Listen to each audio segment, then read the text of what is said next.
Hello, this is National Chess Master Rats logged in at ICC to analyze the game of the week for Team 4545 League.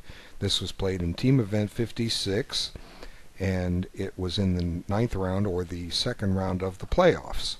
And the game was selected by FIDE Master N4. He's now officially got the title. Did I mention it last week? I don't remember. I know I was calling him FIDE Master Elect, but it's official. Congratulations, it's well earned. And now on to your International Master title. You'll do it. Okay. But he selected this game, and as you know, if you're following these, he has written an analysis to this game, which I have not looked at yet, as you know, because I want to see what I can come up with. Then we'll incorporate what he showed. And as I've said before, you get 2 coaches for the price of none. Okay, let's get on to the game. Now, I want to preface this a little bit with a little bit of a lecture, because those that are watching these videos hopefully are learning. This is 45-45. Now, it's not the ideal time control to simulate real over-the-board play unless you're playing in a quicker tournament. Most games are set to give you about a minimum of 4 hours to play. Okay, the way you calculate 45-45 is you take the minutes and add 2/3 to the increment, and you get 75 minutes.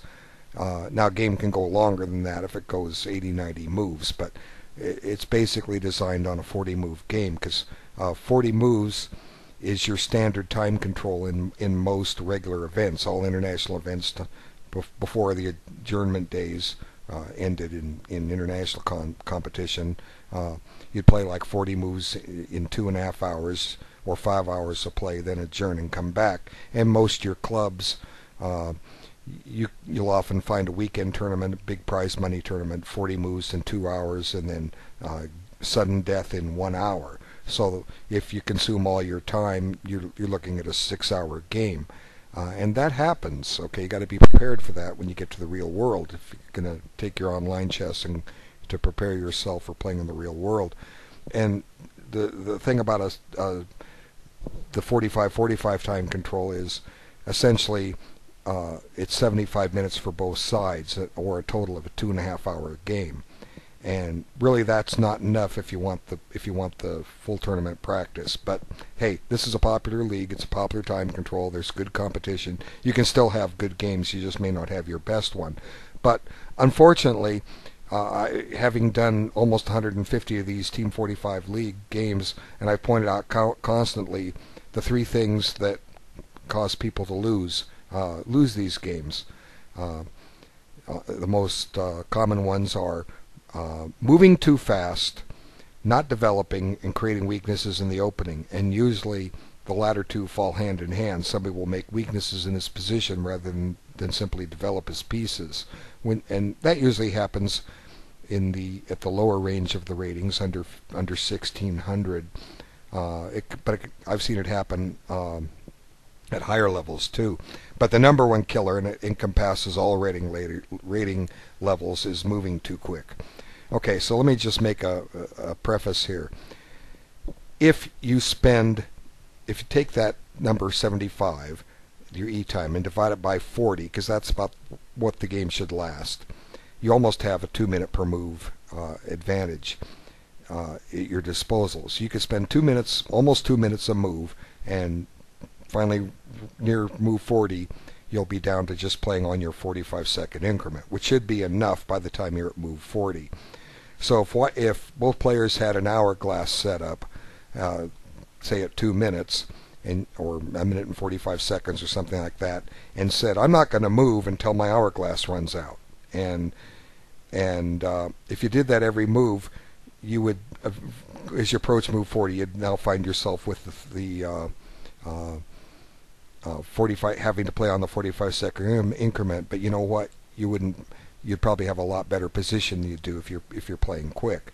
And unfortunately, White had a promising game here and played too quickly, and it bit him. And we're going to show where. So I have to stop and do this, because it's just important that those that are watching the videos learn. Now, in those 40 moves, you don't have to take 2 minutes on every move. There are certain moves you can play in seconds. We all know that. It's particularly your opening moves. That even gives you more time. Okay, and we'll take that into consideration as we go. If you can play 10 book moves, you basically have to make 30 moves in 75 minutes. You now have 2.5 minutes a move. Okay, and you need that time to find the plan to do better. So let's look at the game finally. And black plays the Nimzo defense, so his name is perfect. Aaron Nimzo is forever immortalized through this opening, his lesser-known defense to the king pawn, and his book my system. He's a legend and will remain thus. End of story. Okay, so E3 is one of the older lines, and at one time I remember it was considered the modern approach. The old modern move was for Queen C2, or the old move. That was what White would play, Queen C2, and then E3 took on the popularity of the grandmasters. But I remember we'll show you in a minute here. This game kind of follows the first match game of Fischer Spassky in 1972, and I'll show where it diverged. And I think my memory's correct. Now, here's an interesting point I want to interject. I don't really know the answer to this, but I'm going to pose it. I actually read this way back when I was low rated, about 40 years ago. What's going to happen is White's next two moves are going to be to put these two pieces on this square, and in this line, Black's next move is to put these two pawns on these squares. Okay, now what I read once is that when White plays knight f3, Black should play d5. And then if White plays bishop d3, then you play c5. Okay, that's the way you do it. Now, I'm thinking of a way to illustrate this. Look at these two pieces; they're next to each other. Look at these two pawns; they're next to each other. So the rule is, if White plays bishop d3, what Black is supposed to play is c5. So when White moves the piece on the left, Black moves the piece on the left. Now, yes, it could still transpose. And maybe that's that's perfectly fine for Black. But I think the reason you go c5 is because White may not play knight f3. White may try to do something else, which is beyond the scope of this. I'm not exactly sure why.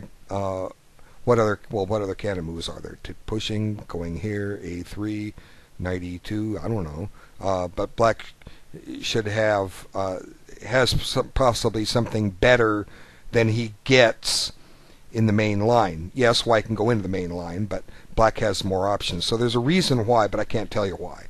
I just know that was something that we were stating 40 years ago. Now maybe theories change enough they determine you can't do it. I don't know. I don't keep up on theory. Why don't you keep up on theory of an opening I don't play? I don't. It's all time management. Okay, so end of discussion there. But it's something, if you're going to play the Nimzo-Indian defense, it's something to know that that you should play c5 in this position, or at least you should, according to the theory of 40 years ago. Let's get to the main line. And again, this position has been seen countless times. And this is the point where Spassky Fischer game 1, 1972, Fischer brought the bishop back. He preserved it. This is a line. Rather than part with a bishop pair, it's a line, and it's beyond the scope of this video. Okay, so we're still in theory here, and again, me to show all the possible lines here would be beyond the scope of this. If you're going to play book, you have to be prepared to know a lot of stuff. Simply because if you don't know it, you could slip and walk right into something that gives an opponent a clear advantage, as somebody's already demonstrated, and somebody's capitalizing on their hard work of preparation rather on their hard work of finding stuff over the board. Now, Grandmaster could find stuff over the board. We lower class players, not necessarily so. So that's one reason I try to avoid long mainline theoretical discussions. Okay, so let's move on now. Before I play this move, I want to take a moment too, and let's just evaluate this position before we do it. Now, I'm going to circle the pieces that are absolutely symmetrical. Okay, and there's a lot of them. Okay, let's look at this position. go. There's a lot of them in there. And there's some pawns too. Okay, so the majority of the board is exactly symmetrical. Now, what's left that isn't? 4 pawns. No, there's 3 pawns. These pawns are symmetrical. There's 3 pawns and a bishop and a knight. Now, it's safe to say that everything that's circled is even. Okay? Now, the position is even. Theory has said that, but I kind of want to explain why, and then we can talk about the ideas of what you need to do. Okay? I'm a little questioning knight e5, even though it's a book move, simply because it moves a developed piece, and white has not completed his development. So, what do we do in this in a type of position here? Well, first let's just evaluate the remaining pieces. White has the bishop pair, but the bishop that white has is here on c1 and has no scope. Okay, so the white bishop on d3 might be a little better than its counterpart on c8, but for the most part, the bishop on c8 to some degree is better than the bishop on c1 simply because it has mobility. But basically, the white bishop's a little bit better than the black bishop on the light squares, and this black knight on c6 is a little better than this bishop on c1. And the pawn structure, it's pretty balanced and even, although there's an imbalance. Basically, the game is even. White has the bishop on d3 is better than the bishop on c8. The black knight on c6 is better than the bishop on c1. So what does white need to do here? Well, the number one thing I always talk about is development. Okay, if your pieces aren't in action, they're not going to do you no good. And how many games have we seen people not develop pieces? Now, even though this pawn structure is here is in the way of this bishop, that doesn't mean it's going to stay that way. What white needs to do is complete his development and play a move like this. Now, the idea is we're not going to use this bishop for maybe 10, 20, 30 moves, but eventually we're going to use it. Or it could go to b2 and maybe eventually get active on this diagonal. Okay, and chances are it's not going to be attacking this pawn because it can only attack it from b8, and that's under black's control, and we're talking endgame here. What white could consider doing is thinking of a strategy of a4, a5, and then maybe taking on b6, and then maybe taking on c5, and then getting some activity on the queen side. Now, I'm sure this plan has been tried before, and black has counters. As long as he's developing and shoving his pieces over to that side of the board, the game should remain equal. Again, that's one of the drawbacks when you play a book opening. You reach a position that the grandmasters have to squeeze the other grandmaster to death in because there's no way to get a discernible positional advantage to where you can create a weakness and pounce on it and try to force a second weakness, which is a requisite for winning a game. But even though the game is even, white needs to develop. And although knight e5 is a book move, I like to keep my pieces on the board. The more pieces I have, the more things I can do with them. That's just my rule. But it's a book move, and they're going to get out of book here real quick. And it's not too late for white to consider my idea of trying to play on the queen side. Instead, white comes up with the idea to play on the king side. And I guess it's somewhere in here, maybe here where it's out of book. Now what white wants to do eventually is play e4 and now get this bishop activated. So by playing this move, white's saying I'm not going to play on the queen side. I'm going to play on the king side, and that's good. Okay, it's good because what lies at the end of the rainbow? Well, the enemy king. If you play on the king side, there's a king to attack. There's no king over here. You're trying to get some positional advantage on the queen side and eventually make this king fall on move 60. Okay, playing on the king side could make that king fall on move 20 or 30. So f3 is fine. You know, like I say, even though I disagree with knight e5 just simply in principle because it exchanges pieces and moves a developed piece before development is complete, it's not a bad choice. And who am I going to argue with published theory? Well, I'm not, and I'm not going to discuss that. But let's move on. And black now decides that he wants to play on the queen side, which is perfectly logical. White develops, which is good. And the one drawback with this move is eventually sets up this potential pawn break for white. Okay, and we'll see what happens here in a minute. Okay, so black needs to get this bishop, but it's not sure where it develop. It's not sure where it should go. B7 is definitely a possible square for it.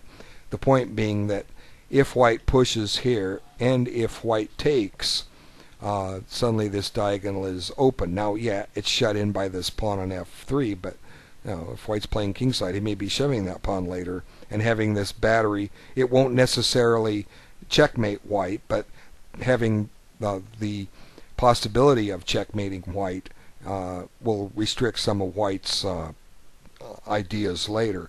So this is a good square for this bishop, just with that in mind, if white commits to e4 and taking. And even if it's going to get hemmed in here, at least it brings this excuse me, this rook can transfer over here if need be, or this rook can run over here if need be. Then the bishop can drop back. Okay, and then black's achieved his aim of queenside activity, but he's got to watch his king because white's headed that way. Okay, so here comes the thematic break. Now, let's stop a moment, look at the clocks. Okay, black has gained time. That means he's playing book, and even though we're out of it, but black's still moving a little quickly. But white, since white's the one that's going to lose this game, white's the culprit here. White's strategy is just bad. Okay, or at least his time management strategy is bad. His game strategy is fine. And he's got all the time in the world he needs to find the move that he missed a clear advantage with, and we'll see that when we get there. But actually, the way it's going now, I kind of like white, simply because now even though this bishop didn't develop, and my plan of putting it on b2 just to get it out of the way, where it had no scoop, I said we're going to use it on after move 40. Now we're getting ready to use it by move 20. Okay, big difference. So, but this has been enabled a little bit simply because black has set up this pawn chain here, and white's got the classic break. How does black respond? Well, he develops his piece. Now, it's not the greatest square for the bishop, but it's pretty much one of, he had three other squares. It does help secure f6. Or I'm sorry, not f6, d5, and as you'll see, there's a possibility this bishop could help defend the king, and we'll see there when we get there. Okay, now white did lose a tempo here, but his idea, because the queen could have gone to e1 in one move, but that suddenly gives a couple possible squares for this queen to move to on the king's side, which is good. White does want to attack on the king's side now. And black redeploys, and then now white comes out with his attack. But again, now let's look at the time. White's basically lived on his increment. I said the average game lasts about 40 moves, and white's almost played half of those, and he's basically taking his increment, 45 seconds a move, plus the difference of a minute and a half divided by 18. That's not many more seconds. And as I said, white has nearly 2 minutes a move, and if you discount the opening, you even have less. Here there was about a dozen book moves, and meaning white only had to make 28 moves in close to his 75 minutes, and almost 3 minutes a move. Whereas his disposal where originally he had just under 2. So white's got all the time in the world now to find the right plan, and instead he insists on moving quickly. But this move requires some attention on black's part, and I'm thinking the best move is to play king h8. This doesn't weaken the pawn structure. Here, I'll show you what he did. He played g6, and let's back it up. This just creates weaknesses, and black doesn't have a dark squared bishop to help out. But king h8, it doesn't, like I say, it doesn't make the pawn weaknesses. Now white can still try some attacks here, but black gets some possible defenses. Okay, so the first step would be to play e5. Okay, now suddenly the white bishops are raking into the black position, and the next defensive move I would play here is f6. I don't know what if it's the proper move, but it makes a large degree of sense. Okay, first off, you have to admit you're getting attacked. Okay, it gives this bishop g8. Remember I said this bishop has a future on e6. Well, it's because it's going to get back to g8 and help secure. Also, since black is playing on the queen side, this rook can come over to b8, and that enables the knight to hop back to f8. Either one of those moves helps defend the pawn in h7. Now, somebody may look at this and say, well, wow, white can get a monster pass pawn here. See, objectively, we would love white take. Okay, we love that, but white's not going to do that. Now the knight's back in play, guarding everything, and we still have the option of a bishop g8. But white's not going to be so cooperative. But then again, what is white going to do? Like some of you may say, well, what about f4? I'm going to play f5 and e6. I'm going to have this monster pass pawn. Okay, fine, go ahead. All right, I'll do what I wanted to do. And let me just illustrate. Now we can bring the bishop back, and look at this. There's this monster pass pawn. Well, I think black's okay here. What white has done is he's shut his one good bishop in. He's going to have to regroup here and start shoving his other pawns here. Does black have resources? Well, one way is get some counterplay on the queen side. Send the rook down white's throat eventually. It's going to take quite a long time to get those pawns moving. Okay, the queen has to go one. Well, let's get rid of the circles or the arrows. Okay, let's see. e6. Okay, it's black to move, so black's going to play here. Now let's count the moves. 1, 2, 3, 4. 4 moves just to get g5 in, and that that may not be enough. Then it'd be horrible to go h6. Well, maybe not. If you go there, you end up having to sack. But it's going to take a lot of moves for white to generate anything. Meanwhile, black has a lot of moves at his disposal. And who's going to get there first? Well, sometimes you just have to analyze. And the way I analyze is, to try to get the truth of positions, just start from a position and say, what can we do here? And let's just see what happens. Okay, and so let's do that. Let's try this recommended position. Well, the first thing off, black needs to deal with this knight. Where is it going to go? Well, I cleared whoops. I'm playing b4. I'm forgetting this knight's hanging. Let's put it on f8. Okay. Now, this, like I say, this bishop's not doing any good, and it's not clear how this bishop's going to help us. So white needs to start running more pawns. Let's put the queen on f4. Okay. Now we'll play here. g4. Let's see. Do we want to play b3? It might cause some embarrassment. b3, bishop moves b2. Whoops. Okay, so white's got to deal with things first before. Whoops. White's got to deal with some things before he plays his g4. So let's liquidate some pawns. Okay, let's get rid of a rook because our rook was attacked. Now let's take here. Now suddenly, like I say, this rook gets into play. Well, maybe it's not going to be in play so much. But then again, maybe it is. I don't know. Let's see. Do you dare to go to a8? That would, invite white to deactivate that bishop. It seems to me like black's got some resources, and then this pawn is weak. This pawn is weak, but black's not poised to attack them, and white's attack hasn't even commenced yet. So if black plays actively on the queen side, he should be fine. And that monster pass pawn is not really doing a whole lot of good. Well, you could go to e7, It is doing a lot of good. Look at that. Okay, let's back this up. Okay, well, what if you do this now? You're threatening this critter. If it goes to D7, it queens. Okay, so I've made a mistake. Well, that happens. You know, you don't expect to analyze everything perfectly, and it's okay to analyze blunders.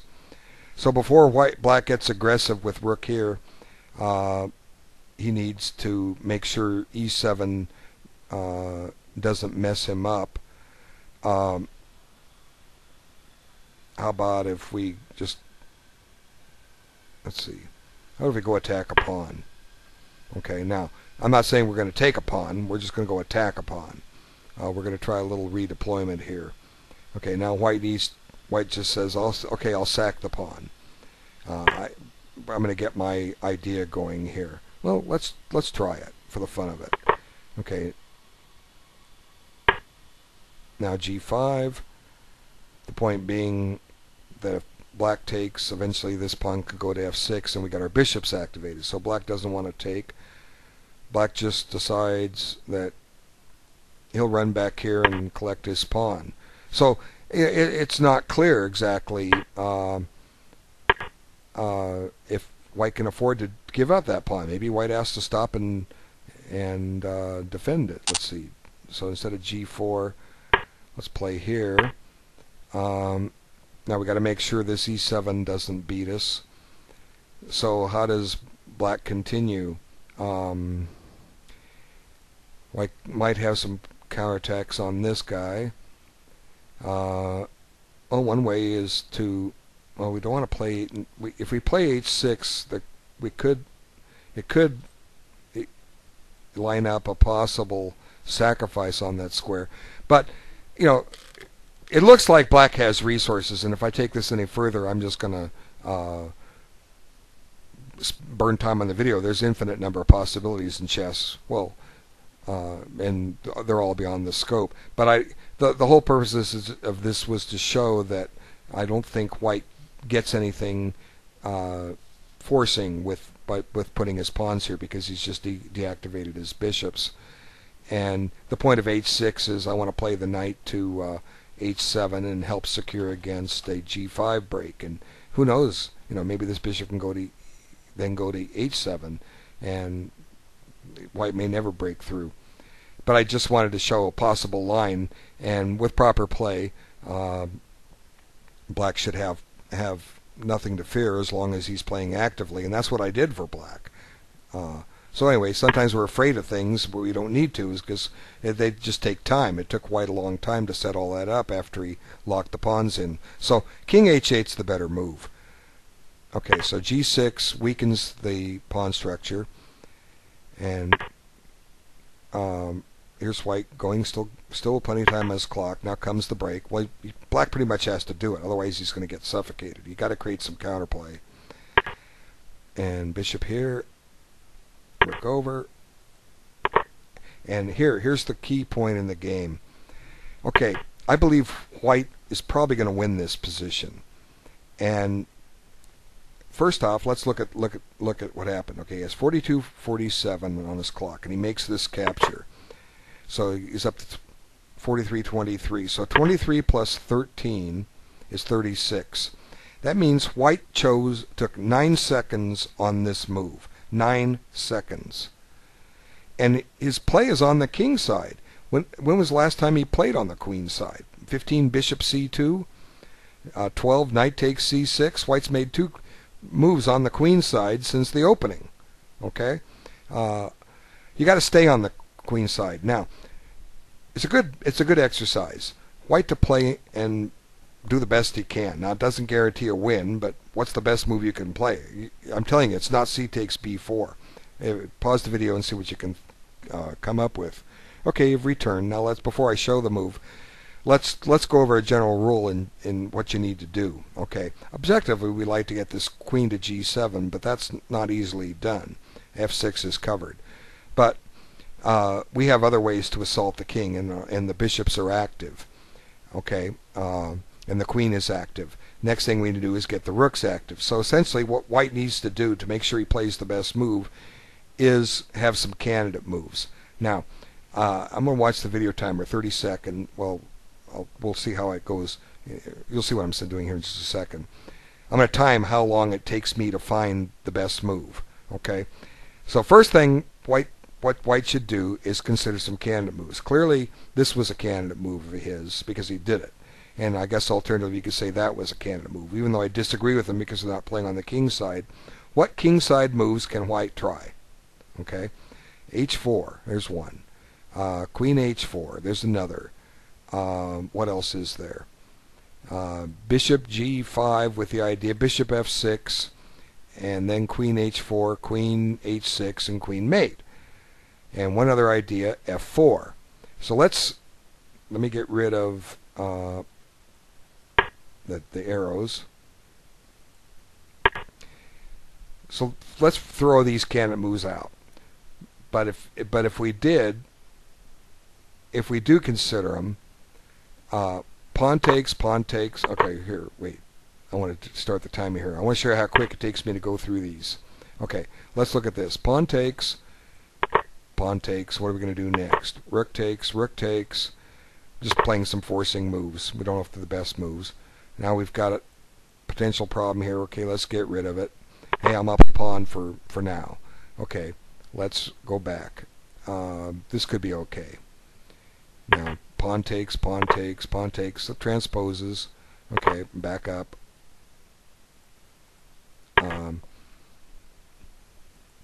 Now let's consider Bishop G5. The idea that was to do this. Okay, if he goes here, well, maybe I don't like my rook there. Well, I'm going to talk about this later. It's not that badly posted, so we'll compare this in just a moment. What were the other candidate moves? Oh yeah, H4. Well, suppose he does this. Well, it just transposes. Okay, and of course there's other moves Black could try. But then finally, the correct move that White should have played was F4. And what this does is it threatens to win a piece. And I've done this in a minute in 16 seconds. I've considered all the candidate moves and done a quick evaluation. Not much of one. So again, you can see why you need about 2.5 minutes a move to do a better evaluation. And as I say, a number of your moves you're able to play quickly, which will give you more time for the more involved moves. But White's got all the time in the world. He could have found F4. See, F4 creates a threat. The threat is to win a piece. Now let's just burn a move. Okay, to illustrate that. Bang, piece gone. Okay, this bishop is trapped. This pawn is not defending F5. It's pinned. So Black can't play takes. So let's look at this. Okay, now maybe White's afraid of this. Well, guess what? Black still has to cover this threat. And it's coming no matter what Black does. Okay, so King H8, bingo. Okay. And mate. So King H8 is out. Okay, so that means Black has to move his knight. Where are you going to put it? Well, let's send it back to the king side. It might come in handy over there. Whoops. Oops. See, okay,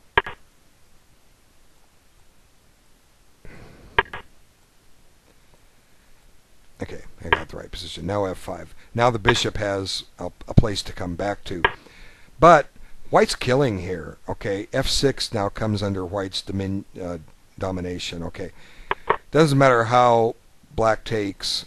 Okay, Rook is coming to F6, and White's having a field day here. Okay, let's look at it for a second. Okay, and if you bring the queen back to help defend G6,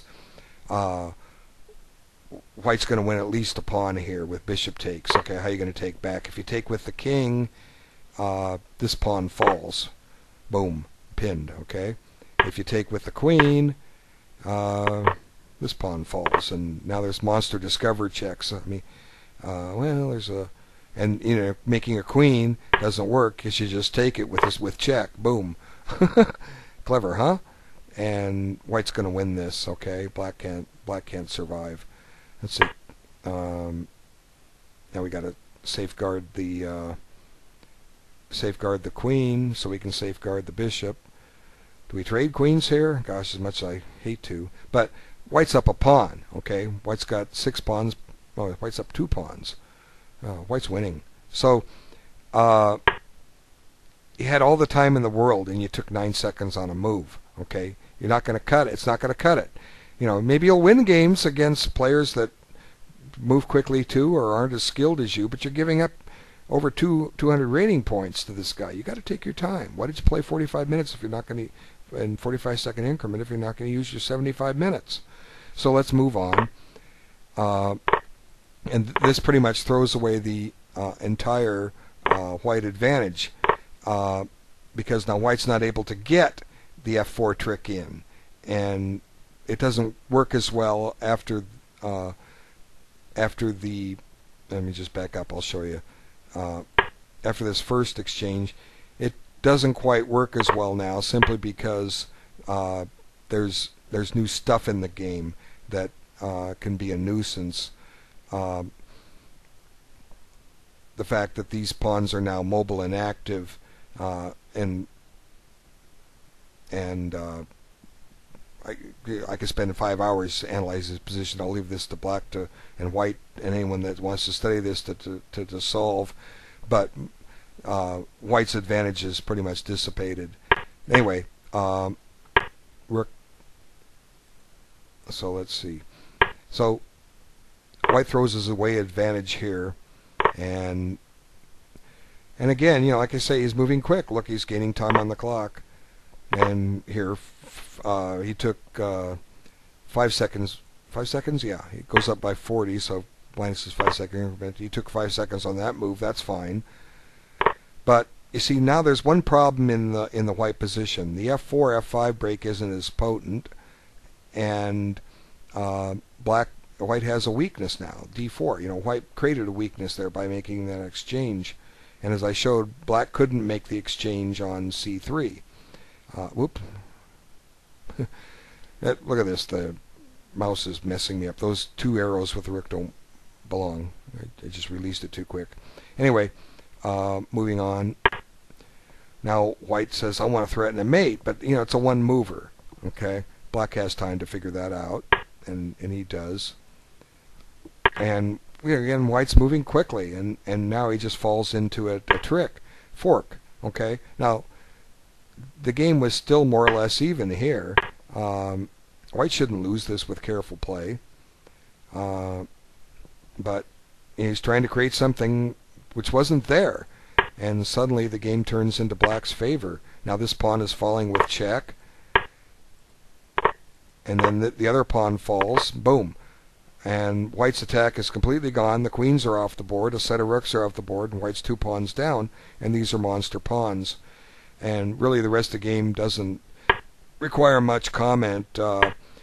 White has the 2 bishops, which provides some nuisance value because the position is opened up for them. But there's no way to stop the 2 pawns. They're just too potent. And see, like I say, nuisance value. That's it. Now a mate threat. Flight square created.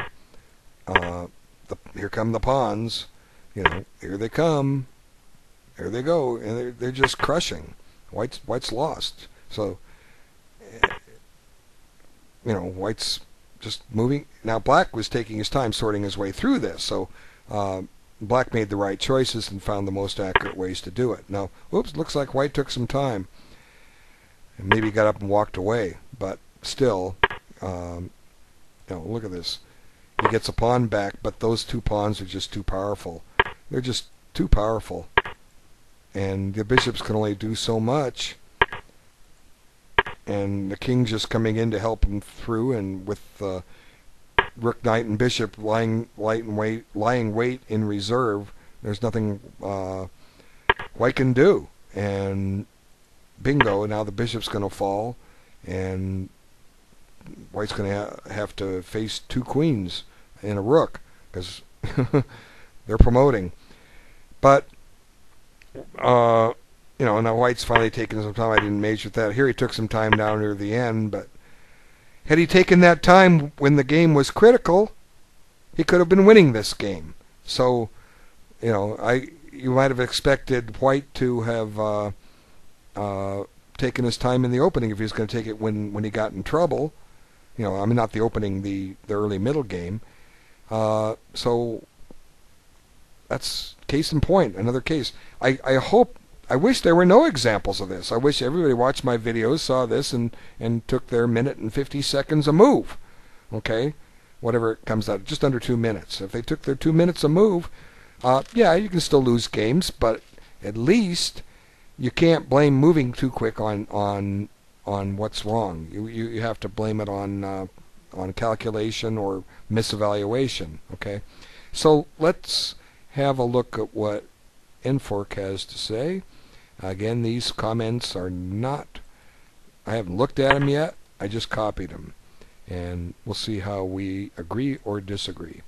Okay, so let's bring them over here in the screen, much easier than copying and pasting them. Okay, edit, I made some corrections on the language. Well, you know what? Your language is fine. Even though it's not perfect, I know what you mean. Everybody that I read it to knows what you mean. I'm sure your English is 100 times better than our Finnish. All right. Or do you call it Suomi? What do you call your native tongue? All right. So don't worry about the mistakes. If it takes you time to make the corrections, we know what you mean. I'm going to quote you how you say it, but we know what you mean. Okay, good job. You've told me you don't speak English that well. Well, that remains to be seen. We'll have to chat on the internet. There's ways to do it. Anyway, here's his comments. Vigneshv and NimzoMal's game started with mainline of Nimzo-Indian Rubinstein variation. The beginning was very popular with few thousands of games in his database. First sidestep from mainline variation was 9B6. Okay, let's get to that point. 9B6. Okay, so it's not a main line, it's a side line. Let's get this back. Okay.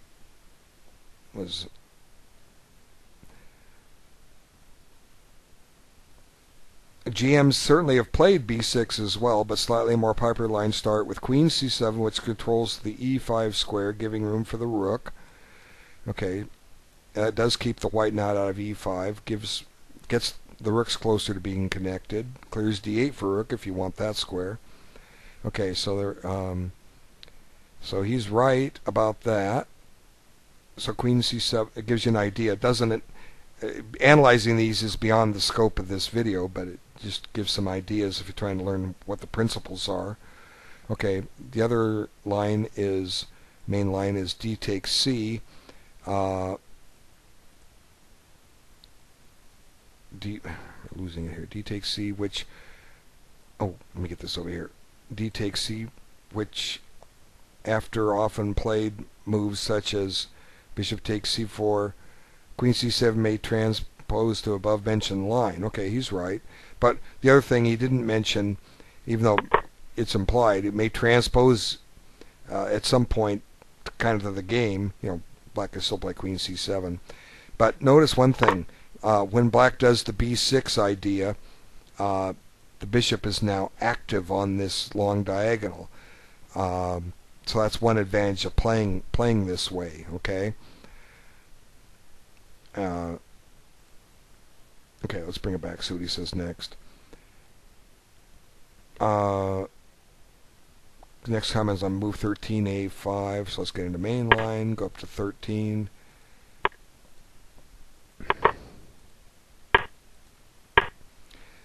Okay, so A5 probably had idea to play rook bishop A6 very soon and trade good bishop for trade the good bishop from D3. Bishop pair is usually an advantage, so the strategy works very well.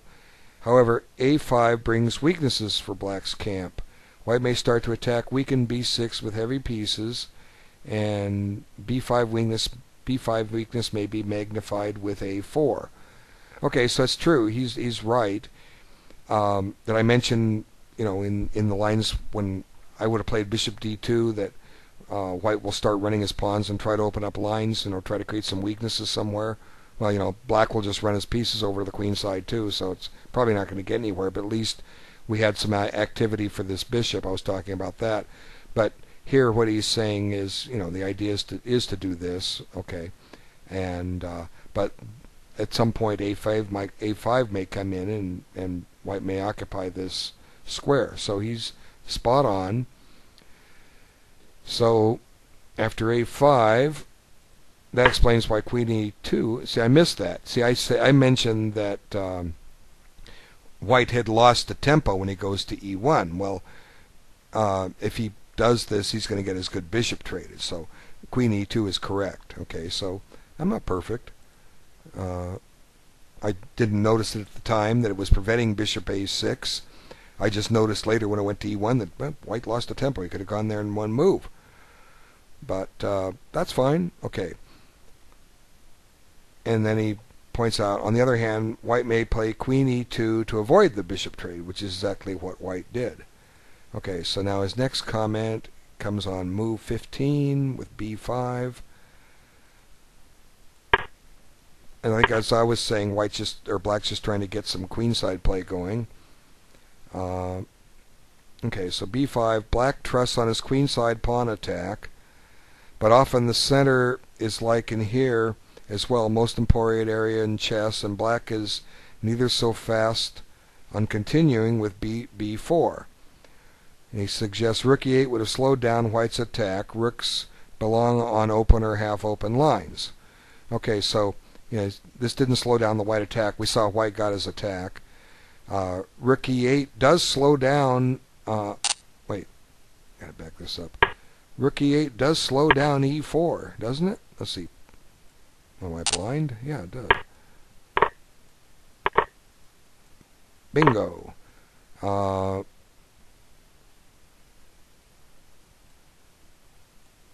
So it was a better move. I didn't see it. Good job, N4, for spotting it. Okay.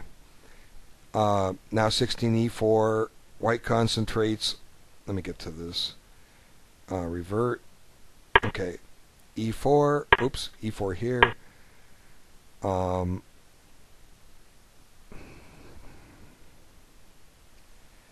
White concentrates on the center and same time trying to open the diagonal for his dark squared bishop C1. White has pawn majority in kingside, and now he's trying to take the benefit of it. White may try to chase rook F6 with E5 move and attack on kingside. Okay.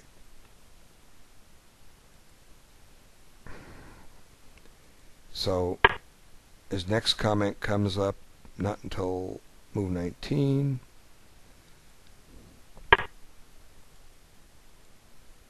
So he didn't mention the idea of King H8. Who knows? Maybe King H8's a lemon. Maybe black doesn't have time to defend it the way I was saying. Let's just see. Takes, queen here. The idea of taking was to open up the diagonal for the bishop, but I don't know. Knight here, it's getting shaky. Bishop G5. Whoops. Well, maybe. I don't know.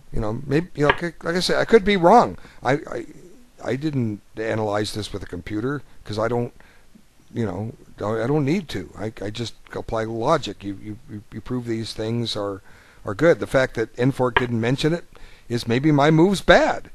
I spent a lot of time talking about it. Well, how are you going to find out if it's bad unless you analyze?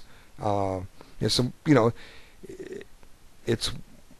just common sense. A computer will not analyze a bad move. It'll take advantage of one. So you sharpen your skills by analyzing without one, because you can consider the bad moves that the computer never would. So maybe King H8 just a bad move.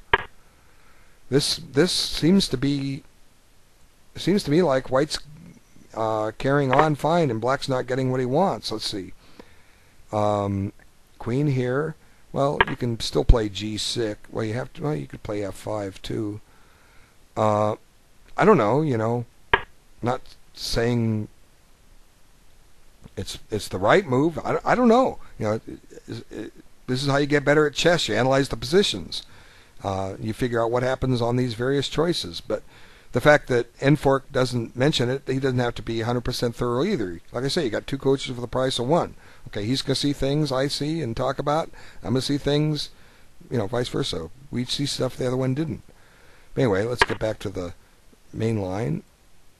So he didn't suggest my King H8, and nor did he criticize G6. So maybe G6 is forced.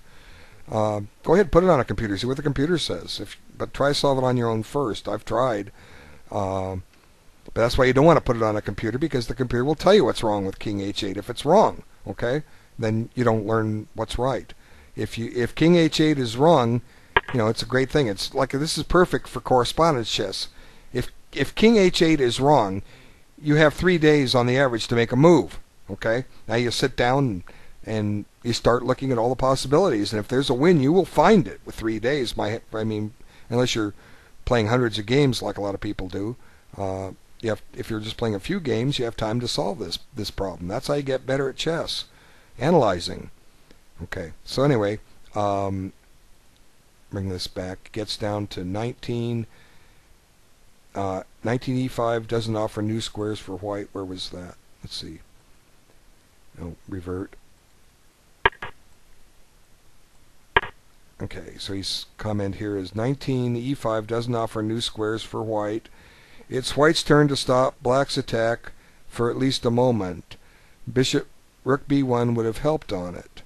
Okay, so he's saying to play Rook b1, but I don't know. White's playing on the king side. I think he needs to stay there. Although there's nothing wrong with this move. It's just that I think the whites needs to stay focused over there. But it does stop this b5 move and makes black prepared a little bit more. But why are you worried about what your opponent can do? Do what you can do. Either move is playable, but I think the e5 move is correct. Anyway, let's get to the main line. e5, bishop 8. Wait, he did make a recommendation.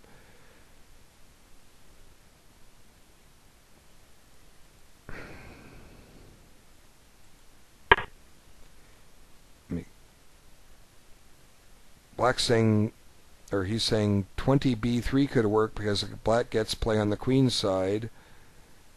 What he was also looking for after bishop takes f8, king takes f8, bishop e1. There's a lot of compensation for quality.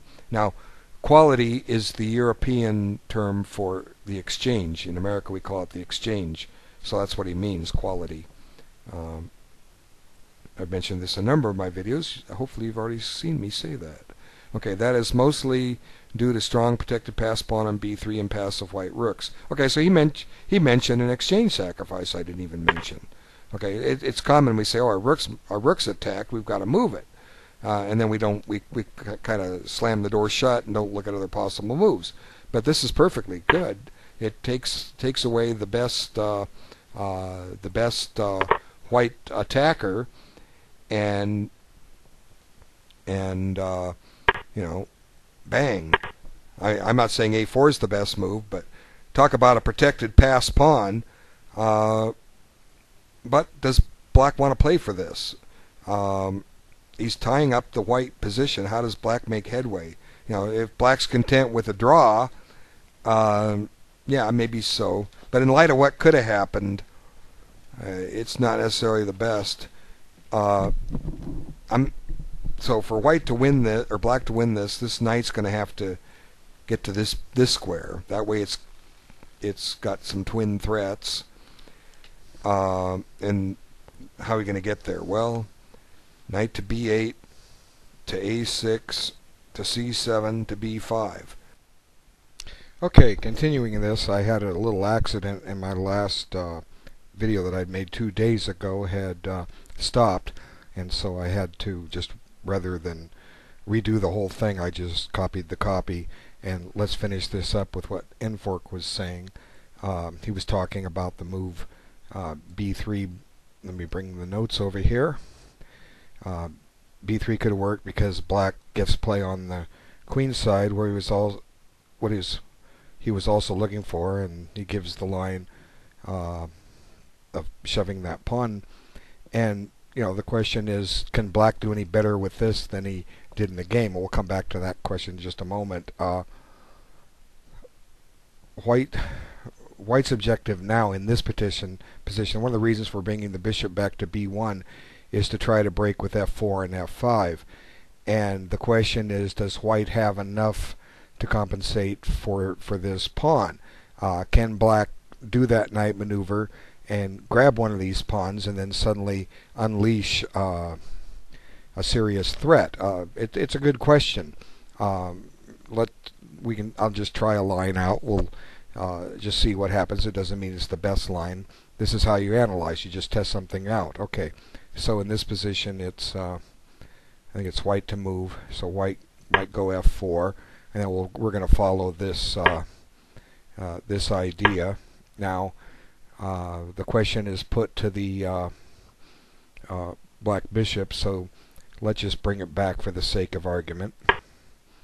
Okay, now make an exchange. Now you see one drawback well, actually, we can't do this because black can't go into this. He's going to drop a pawn. Okay, and then the knight maneuver isn't even close. Pawn on g6 is going to fall. So maybe black has to stop and take here. And now this helps free the rook. Now, can black sacrifice this pawn, or does black need to make an exchange on f5?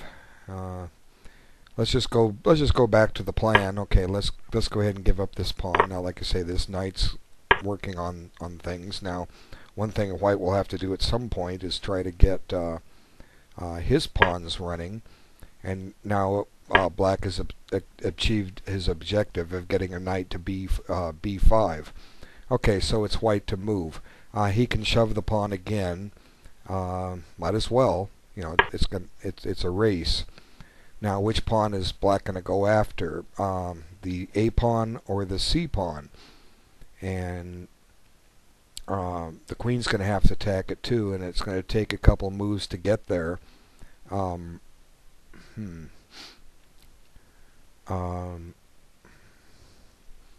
got to get to A5, or you got to get to E7. Okay, and it would seem that white has some resources here. White's going to be able to defend it, and just shoving this pawn isn't going to be enough. So my guess, the plan of moving the knight to b5 is lengthy. It takes several moves to get there, and white gets his move. So I'd say this is kind of coming out in white's favor. It doesn't mean that black doesn't have better moves. That doesn't mean that at all, and kind of going into this is beyond the scope of this video, but it just gives an idea how you analyze a position.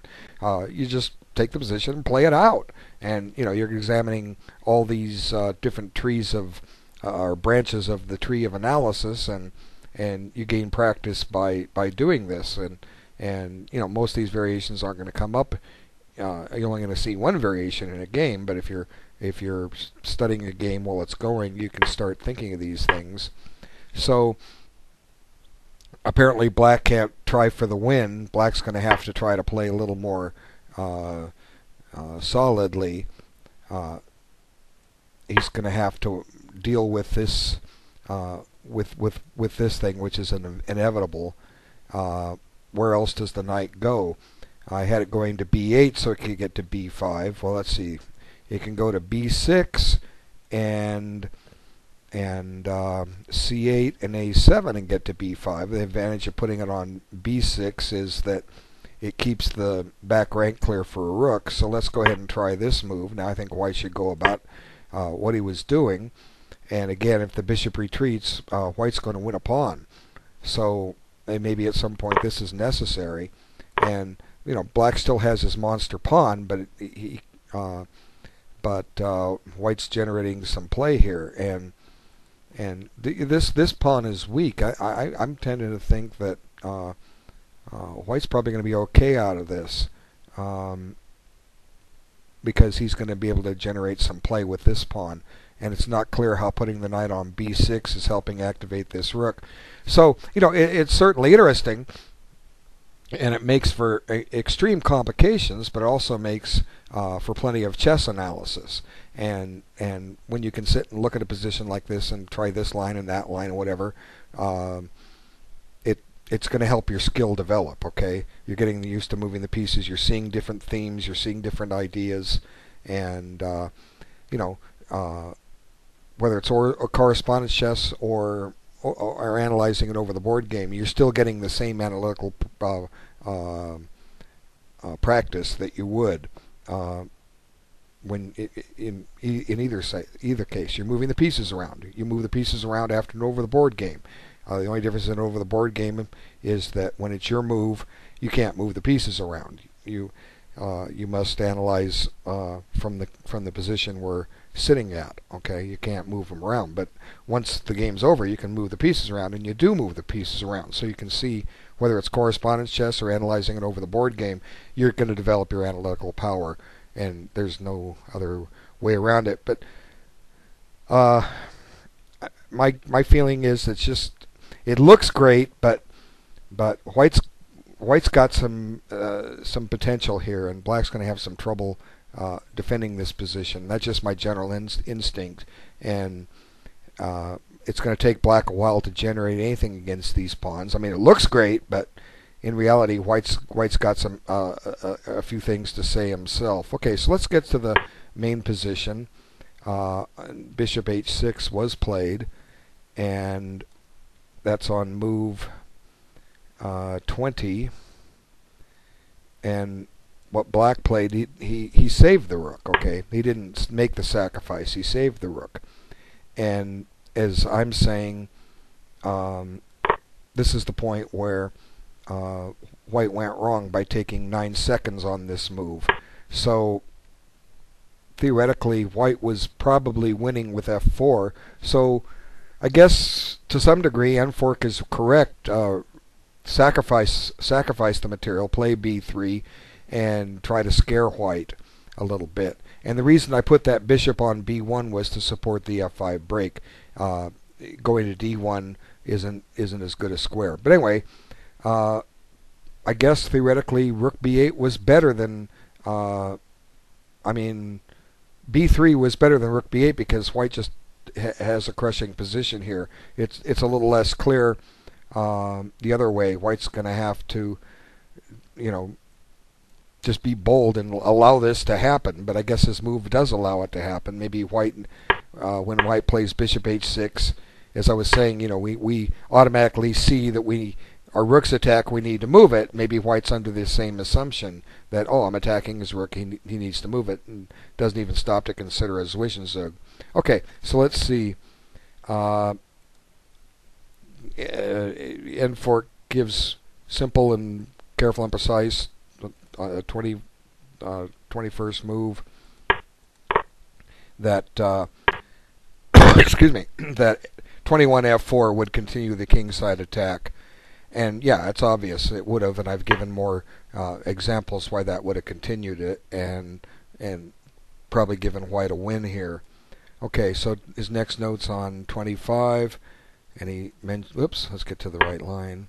Let's go up to move 25, and now putting it on the 7th, and he says rook a7, pretty much the final slip. Working on, yeah, and I pointed that out because Black just gets a little fork here, and he's going to collect both those advanced center pawns of White's. Okay, so working on the king side would ensure White's slight advantage with 25h4. So he does give an alternative. Let's see. So instead of this, working on the king side, well, yeah, it's a move I didn't consider. My feeling is that White's advantage is pretty much dissipated simply because Black has some active play now. He's conducted his kingside break, and his queenside break. He's conducted that, and White's still going slow. I mean, he can get the pawn to h4 and he can exchange, but where's his follow-up? Black, meanwhile, can well, it's going to be, yeah, black can put the rook on the 7th rank. A8 is covered. Black can get aggressive here. Let's see what else he says. The idea is to weaken the pawn structure of black with h4, h5, and possibly play bishop takes g6. Another idea would have been rook a2 to avoid queen or rook penetration on the b file. And so let's see. I think this could give white some fits. And who wants to allow this move? I mean, just in general principle, you shouldn't allow this move. So I think N4's other suggestion is better. But let's see. What are you going to do? Put it on b1. Now the rook is tied down to guarding it. The queen. Well, what if we just shove this pawn? Okay. I mean, that can't be a bad idea, shoving that pawn. What's white going to do? The threat is to shove it to the 7th rank, where it's a problem. So let's go about white's business. Now we'll play this. And I think after rook takes, white can resign. So h4 may be a little slow. So instead, we'll take N4's other suggestion, rook a2, to stop the rook penetrating. Now, what's happening here? Material is even. Black has a pass pawn. The suggestion of h4 and h5 is delayed one move. How does black